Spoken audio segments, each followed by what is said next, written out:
रहा था तो दुनिया के लिए अजूबा था। आज वो घर घर पहुंच रहा है। मैंने महसूस किया कि नई तकनीक उनके लिए किस तरह पढ़ाई के मायने बदलते जा रही है। इसी तरह गुजरात, महाराष्ट्र, ओडिशा के गांवों के सुदूर स्कूल तक 5G के जरिए बच्चे बड़े बड़े विशेषज्ञों के साथ क्लास में नई नई चीजें सीख रहे हैं। उनके साथ नए दौर की क्लास का हिस्सा बनना, ये वाकई बहुत रोमांचित करने वाला अनुभव है। साथियों, 5G को लेकर भारत के प्रयासों का एक और संदेश है। नया भारत टेक्नोलॉजी का सिर्फ कंज्यूमर बनकर नहीं रहेगा, बल्कि भारत उस टेक्नोलॉजी के विकास में, उसके इम्प्लीमेंटेशन में बहुत बड़ी एक्टिव भूमिका निभाएगा। भविष्य की वायरलेस टेक्नोलॉजी को डिजाइन करने में, उससे जुड़ी मैन्युफैक्चरिंग में भारत की बड़ी भूमिका होगी। 2G, 3G, 4G के समय भारत टेक्नोलॉजी के लिए दूसरे देशों पर निर्भर रहा, लेकिन 5G के साथ भारत ने नया इतिहास रच दिया है। 5G के साथ भारत पहली बार टेलीकॉम टेक्नोलॉजी में ग्लोबल स्टैंडर्ड तय कर रहा है। भारत लीड कर रहा है। आज इंटरनेट का इस्तेमाल करने वाला हर व्यक्ति इस बात को समझ रहा है कि 5G इंटरनेट का पूरा आर्किटेक्चर बदल कर रख देगा। इसलिए भारत के युवाओं के लिए आज 5G बहुत बड़ी अपॉर्चुनिटी लेकर आया है। मुझे खुशी है कि विकसित भारत का संकल्प लेकर आगे बढ़ रहा हमारा देश दुनिया के अन्य देशों के साथ किस तरह कदम से कदम मिलाकर चल रहा है। ये भारत की बहुत बड़ी सफलता है। डिजिटल इंडिया अभियान की बहुत बड़ी सफलता है।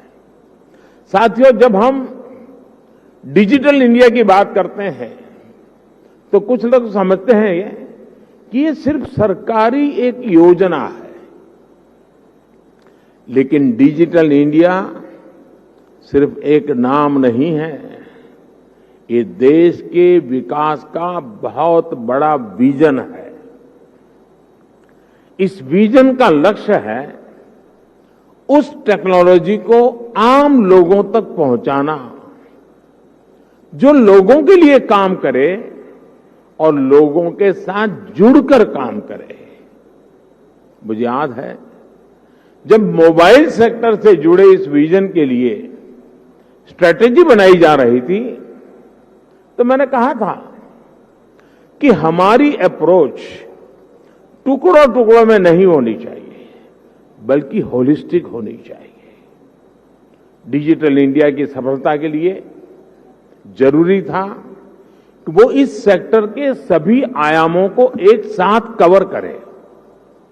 इसलिए हमने 4 पिलर्स पर और 4 दिशाओं में एक साथ फोकस किया।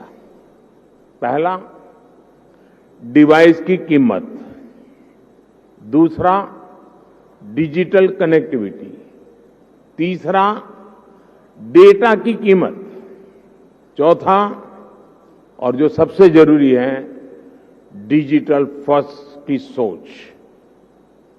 साथियों, जब हम पहले पिलर की बात करते हैं, डिवाइस की कीमत की बात करते हैं, तो एक बात बहुत स्पष्ट है, डिवाइस की कीमत तभी कम हो सकती है जब हम आत्मनिर्भर हो। और आपको याद होगा, बहुत लोगों ने आत्मनिर्भर की मेरी बात की मजाक उड़ाई थी। 2014 तक हम करीब 100% मोबाइल फोन आयात करते थे, विदेशों से इंपोर्ट करते थे। और इसलिए हमने तय किया कि हम इस क्षेत्र में आत्मनिर्भर बनेंगे। हमने मोबाइल मैन्युफैक्चरिंग यूनिट्स को बढ़ाया। 2014 में जहां देश में 2 मोबाइल मैन्युफैक्चरिंग यूनिट्स थी, 8 साल पहले 2, अब उनकी संख्या 200 के ऊपर है।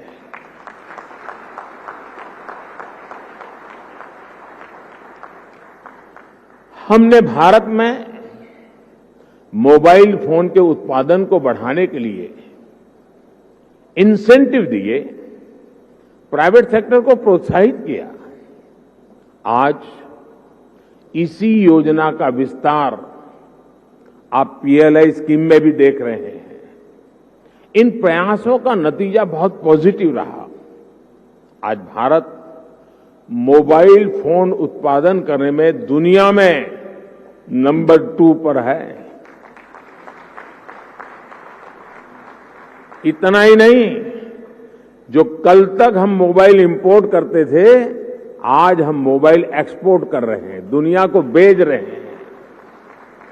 जरा सोचिए, 2014 में 0 मोबाइल फोन निर्यात करने से लेकर आज हम हजारों करोड़ के मोबाइल फोन निर्यात करने वाले देश बन गए हैं, एक्सपोर्ट करने वाले देश बन चुके हैं। स्वाभाविक है, इन सारे प्रयासों का प्रभाव डिवाइस की कीमत पर पड़ा है। अब कम कीमत पर हमें ज्यादा फीचर्स भी मिलने लगे हैं। साथियों, डिवाइस कॉस्ट के बाद जो दूसरे पिलर पर हमने काम किया, वो है डिजिटल कनेक्टिविटी का। आप भी जानते हैं कि कम्युनिकेशन सेक्टर की असली ताकत कनेक्टिविटी में है। जितने ज्यादा लोग कनेक्ट होंगे, इस सेक्टर के लिए उतना अच्छा है। अगर हम ब्रॉडबैंड कनेक्टिविटी की बात करें तो 2014 में 6 करोड़ यूजर्स थे, आज इनकी संख्या बढ़कर 80 करोड़ से ज्यादा हो चुकी है। अगर हम इंटरनेट कनेक्शन की संख्या की बात करें तो 2014 में जहां 25 करोड़ इंटरनेट कनेक्शन थे, वहीं आज इसकी संख्या करीब करीब 85 करोड़ पहुंच रही है, 85 करोड़ पहुंच रही है। ये बात भी नोट करने वाली है कि आज शहरों में इंटरनेट यूजर्स की संख्या के मुकाबले हमारे ग्रामीण क्षेत्रों में इंटरनेट यूजर्स की संख्या तेजी से बढ़ रही है। और उसकी एक खास वजह है, 2014 में जहां देश में 100 से भी कम पंचायतों तक ऑप्टिकल फाइबर पहुंचा था, आज 1,70,000 से भी ज्यादा पंचायतों तक ऑप्टिकल फाइबर पहुंच चुका है। अब कहां 100 और कहां 1,70,000। जैसे सरकार ने घर घर बिजली पहुंचाने की मुहिम शुरू की, जैसे हर घर जल अभियान के जरिए हर किसी तक साफ पानी पहुंचाने के मिशन पर काम किया, जैसे उज्ज्वला योजना के जरिए गरीब से गरीब आदमी के घर में भी गैस सिलेंडर पहुंचाया, जैसे हमने करोड़ों की तादाद में लोग बैंक अकाउंट से वंचित थे, करोड़ों लोग जो बैंक से नहीं जुड़े थे, आजादी के इतने साल के बाद जनधन अकाउंट के द्वारा हिंदुस्तान के नागरिकों को बैंक के साथ जोड़ दिया। वैसे ही हमारी सरकार इंटरनेट फॉर ऑल के लक्ष्य पर काम कर रही है। साथियों, डिजिटल कनेक्टिविटी बढ़ने के साथ ही डेटा की कीमत भी उतनी अहम हो जाती है। ये डिजिटल इंडिया का तीसरा पिलर था जिस पर हमने पूरी शक्ति से काम किया।